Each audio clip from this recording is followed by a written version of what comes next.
আমি বিথি বলছি। তোমরা কেমন আছো? আশা করি তোমরা ভালো আছো, সুস্থ আছো। তো আজকে মিনি ব্লগটা এখান থেকে আমি স্টার্ট করছি। ঘর থেকে করতে পারলাম না। আমি কোথায় যাচ্ছি চলো দেখতে থাকো। তো এখানে আছে ভোলে বাবার পুজোতে গেছিলাম। তো আর এখানে মা তারার পুজোতে ভোলে বাবার মা তারা নতুন উদ্বোধন করেছে ওনারা। তো এখানে পুজো হচ্ছে এক কাকিমার বাড়িতে পাশেই। তো সেখানে গেছিলাম। তো দেখো মা তারার মুখটাও কত সুন্দর লাগছে আর ভোলে বাবার মুখটাও কত সুন্দর হয়েছে। তো দেখতে পাচ্ছি। আর এই পাশে এই দাদা ভাইটার বাড়িতে পুজো হয়েছে।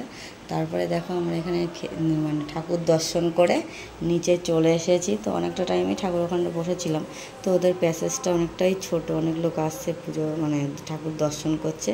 তো তারপরে আমরা চলে আসলাম নিচে এদিকে মানে প্রসাদ খেতে। তো দেখতেই পারছো। তারপরে এখানে আমরা বসেই পড়লাম।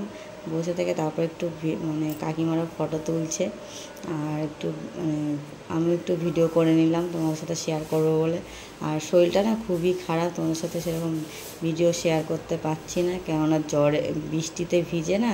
তো ভিডিও করেছিলাম তো একটু জ্বরও এসেছে, কয়েকদিন শরীরটা ভালো লাগছে না, মুখটা পুরো তিতো হয়ে রয়েছে।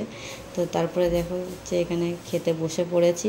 তো খেতে বসার পরে কী হয়েছে জানো তো, যে বাড়িতে পুজো ওই দাদা ভাইয়ের ভর পড়েছে। তো সেটা তোমাদের সাথে শেয়ার করতে পারলাম না। তো যাই হোক আমরা খেয়ে দিয়ে এখন বাড়িতে চলে এসেছি, কাকিমার বাড়িতেই এসেছি। তো এখানে একটু বসবো, রেস্ট নেবো, তারপরে বাড়িতে যাব। আজকে আর শরীরটাও সেরকম ভালো লাগছে না, তো চোখ মুখ আমার দেখতেই পারছো। আজকের ভিডিওটা এই পর্যন্ত। যদি ভালো লাগে অবশ্যই লাইক, কমেন্ট, শেয়ার, সাবস্ক্রাইব করে দেবো।